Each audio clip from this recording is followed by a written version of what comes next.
प्रधानमंत्री नरेंद्र मोदी जी ओबीसी समुदाय से नहीं आते हैं? क्या प्रधानमंत्री मोदी जी अभी तक देश के लोगों से, देश की जनता से झूठ बोल रहे थे? क्या प्रधानमंत्री नरेंद्र मोदी जी ने सीएम कार्यकाल से लेकर पीएम कार्यकाल तक सिर्फ और सिर्फ अपने ओबीसी होने को लेकर झूठ बोला है? क्या राहुल गांधी पर ओबीसी को लेकर जो केस चल रहा है, अभी तक भी चल रहा है, वो सिर्फ और सिर्फ एक प्रपंच के तहत रचा गया है? दोस्तों, ये सारे सवाल मैं क्यों पूछ रही हूँ? इसलिए पूछ रही हूँ, इसलिए जिक्र कर रही हूँ क्योंकि राहुल गांधी ने एक बड़ा खुलासा कर दिया है। आप इसे खुलासा कह सकते हैं, आप इसे उनकी तरफ से किया गया दावा कह सकते हैं, क्योंकि हो सकता है, देखिए, भारतीय जनता पार्टी की तरफ से इस दावे पर स्पष्टीकरण जरूर आए। हम तो स्पष्टीकरण का इंतजार कर रहे हैं ताकि इस दावे में कितनी सच्चाई है, कितनी नहीं, इस बात का पता चल सके। दोस्तों, अगर बीजेपी खामोश रहती है तो मतलब समझ लीजिए कि दाल में कुछ तो काला है। मैं आपको बताऊंगी कि राहुल गांधी ने क्या कुछ कहा है और कहां कहा है प्रधानमंत्री मोदी जी को लेकर। दोस्तों, आखिर तक इस वीडियो में जरूर बने रहिएगा। नमस्कार, मेरा नाम है जयंती झा और आप देख रहे हैं देश नीति।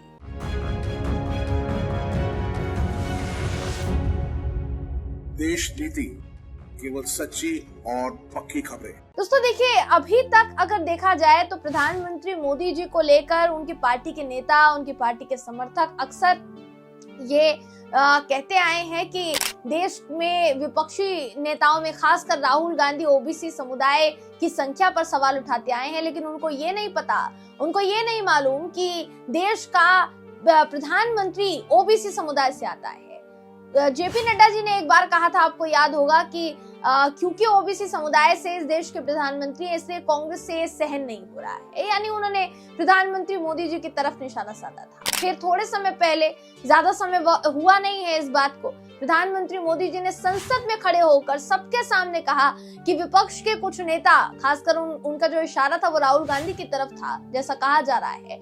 वो कहते हैं कि विपक्ष के कुछ नेता ये पता लगाने की कोशिश कर रहे हैं कि सरकार में कितने प्रतिशत ओबीसी हैं और कितने प्रतिशत ओबीसी नहीं है, वो कौन कौन से पद पर बैठे हुए हैं और कौन कौन से पद पर नहीं। मैं इस बात पर जताता हूँ कि इनको इतना बड़ा ओबीसी नजर नहीं आता। उन्होंने खुद के लिए कहा था कि इनको इतना बड़ा ओबीसी नजर नहीं आता जो इनके सामने खड़ा है।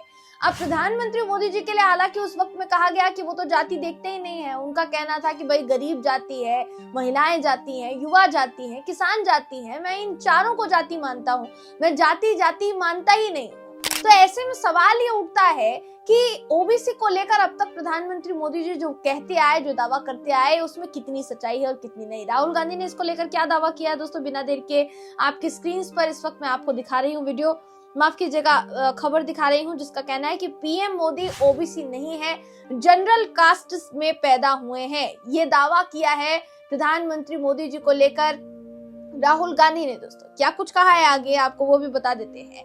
देखिए, उड़ीसा में भारत जोड़ो न्याय यात्रा पहुंची हुई है। वहां वो जनता को संबोधित कर रहे थे और संबोधित करने के दौरान उन्होंने कहा कि मैं आपको एक राज की बात बताता हूँ आज। हो सकता है आप में से किसी को भी ये बात पता ना हो, लेकिन हमारे देश के प्रधानमंत्री अक्सर ये कहते रहते हैं कि मैं ओबीसी जाति में पैदा हुआ हूँ, मैं ओबीसी में पैदा हुआ हूँ, मैं ओबीसी से आता हूँ, ओबीसी समाज से आता हूँ, लेकिन असल में वो ओबीसी समाज से नहीं आते हैं।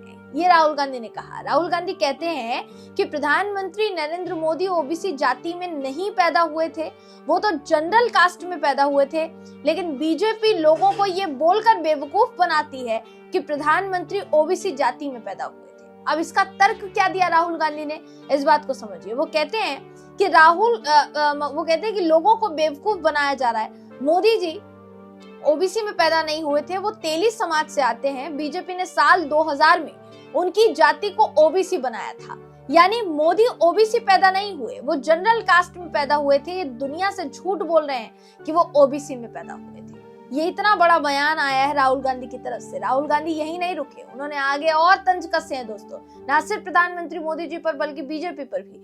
वो कहते हैं कि मुझे पता है कि पीएम नरेंद्र मोदी ओबीसी नहीं है क्योंकि वो किसी ओबीसी को गले नहीं लगाते, वो जाति जनगणना नहीं करवाएंगे क्योंकि वो ओबीसी है ही नहीं, करोड़ों का सूट पहनते हैं, खुद को गरीब और फकीर कहते हैं, सुबह नई ड्रेस, शाम को नई ड्रेस, रोज नई नई ड्रेस पहनते हैं और खुद को ओबीसी बोलते हैं। ये उन्होंने कहा। इसके अलावा राहुल गांधी ये भी कहते हैं कि मुझे बर्थ सर्टिफिकेट की जरूरत नहीं है, मैं इसलिए जानता हूं क्योंकि वो किसी ओबीसी से गले नहीं मिलते, वो किसी किसान और मजदूर का हाथ नहीं पकड़ते, सिर्फ अडानी का हाथ पकड़ते हैं। इसलिए पूरी जिंदगी में जाति आधारित सर्वे नहीं करने देंगे। जाति जनगणना का काम कांग्रेस पार्टी और राहुल गांधी करके दिखाएंगे।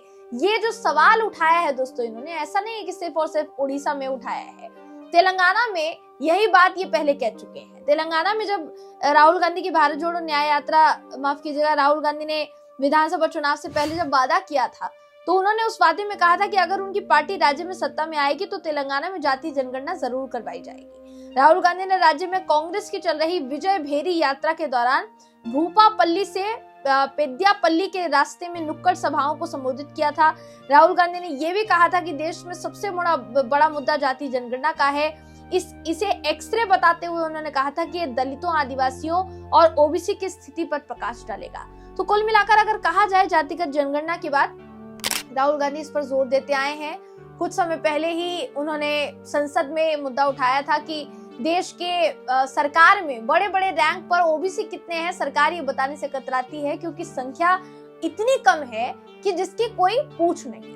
अब इसी पर तंज कसते हुए प्रधानमंत्री मोदी जी ने कहा कि उनको क्या इतना बड़ा ओबीसी नहीं दिखता है। लेकिन ये दावा करना राहुल गांधी के लिए दोस्तों हो सकता है कि जितने भी भारतीय जनता पार्टी के लोग हैं उनको ये खल जाए, और वो क्या क्या आरोप लगाएंगे देखने वाली बात होगी। क्योंकि आप अच्छी तरीके से जानते हैं प्रधानमंत्री मोदी जी को लेकर इससे पहले राहुल गांधी ने जो भाषण दिया था, इतना उसको तूल दिया गया कि मामला कोर्ट पहुंचा दिया गया। वो अलग बात है कि उस मामले की वजह से बेशक राहुल की जो संसद की सदस्यता थी वो रद्द हो गई थी, लेकिन सुप्रीम कोर्ट जब वो गए तो सुप्रीम कोर्ट ने उनको राहत देते हुए संसद की सदस्यता को दोबारा बहाल करने की बात कही और दोबारा उनकी संसद की सदस्यता बहाल हो गई। अभी फिलहाल वो सांसद हैं लोकसभा से दोस्तों।